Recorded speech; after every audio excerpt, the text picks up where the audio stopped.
Hello everyone. I'm here again doing a little video um, on a statement that I learned about 2 years ago.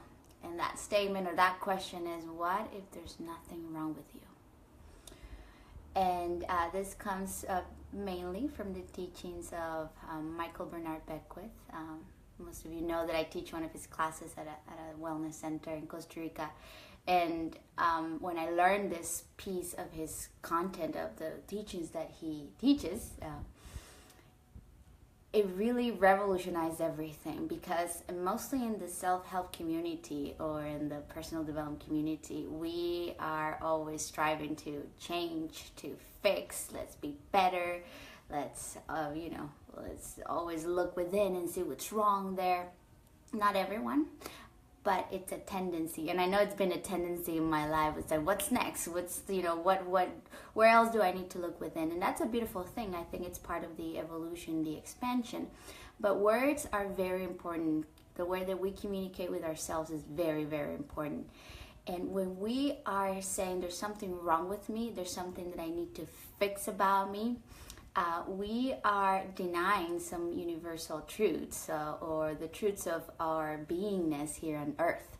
So the first thing I want to tell you is this principle that there's nothing wrong with you, there's nothing to fix. We're only here to evolve and expand. So if you hear the words, you change them from there's something wrong with me, there's something I need to fix, to I am here evolving and expanding. And the way that I like to explain it in my classes, because this is the way I learned it, is that imagine that you have a bucket of black paint, and you have this bucket of black paint, you throw it in the air, and you ask yourself how much of that black paint will be sticking in the air, or in the air, and the answer is none. None of that black paint will stick in the air. And you may ask one more question, why is it not sticking in the air? Because the quality of the air is intangible. You cannot touch it.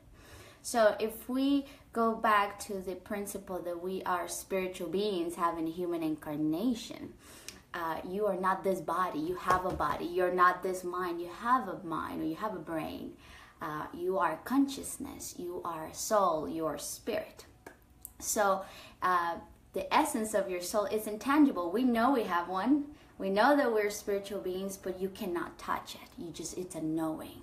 Or maybe you're starting to discover this. But so the black paint are the circumstances of your life. The breakup, the divorce, the health condition, the finances, or you're not sure what you're doing here on earth, so the existential crisis, you name it. The black paint of life, or it's that person that lied to you, that deceived you, or that situation that happened when you were 5 that was pretty traumatic. The black paint of life are the circumstances that the egoic self think that it has stained you, that it has broken you. And I hear sometimes people saying, I am broken, I need to be fixed. But in reality, nothing has ever touched your soul. Nothing has ever touched the wholeness of who you are, because that cannot be touched. It's intangible. It's eternal. It cannot change. It's permanent. So I'm just giving you this piece of information because it resonated really very much with me, and when I have offered it, or when it comes through me, because not all the time I talk about this, every time the person that is listening, it's like, oh, that just changed something very, very profoundly inside of me, because I'm trying to fix myself. So what if you looked at every circumstance of your life, even if it's really, really hard, as a way of your soul expanding and evolving? That's it. You're just expanding and evolving. There's nothing to fix. There's nothing that's wrong with you. It's just part of your own unfolding here on earth. And the beauty of this is that you have room to forgive yourself and begin again. When there's something wrong with me, when there's something to fix, sometimes we might be stuck in the fixing. Or in the why did I do this again? Because, as long as we are in human incarnation, sometimes we will self-sabotage ourselves. Sometimes we'll go to old behavior that is not serving us. But when we know that we can always begin again because nothing has touched our soul, then we can forgive ourselves in that moment, and then begin again. And then in every new beginning, even if you just fell off the wagon, in every new beginning, that's where your evolution is happening. That's what our evolution is happening. So I don't know if something might have happened to you this week, for you this week, or you're going through something, through chaos or some self-doubt. What if that self-doubt? What if that chaos? What if that habit that you have that you know that is not serving you? It's part of your own unfolding. I'm not saying that you just sit down and you're like, well, this is just me. I guess I'm just going to stay this way. No, it's just to have the awareness that that is part of your evolution. And when you have awareness, you can choose differently. Someone said recently to me, I can't remember who originally said it, but people are constantly looking for God.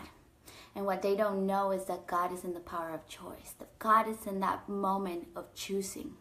What are you choosing? Are you choosing to forgive yourself, or are you choosing and dwelling in shame and blame and what's wrong with me and who's to blame, who's to shame? God is in that moment when you choose, okay, I just made a mistake. I'm going to forgive myself and begin again. God is in that moment, or God, I'm saying God, but you call it universe, you can call it intelligence. It's in that moment when you pause. And even though you're feeling deep sadness, you decide to be gentle with yourself. You decide to be compassionate with yourself. Even if you're angry, it's in that spot, it's in that moment where you can find God. And if you don't do it, you can do it in the next moment, in the next moment. There's no ordinary moments. Every moment it's a holy moment to begin again, to choose again. I have witnessed people coming from deep depression or addiction and beginning again and having a whole new life. Not perfect, but a whole new life. Why is that? Because the soul, it's infinite. It's infinite possibilities. Many, many beginnings.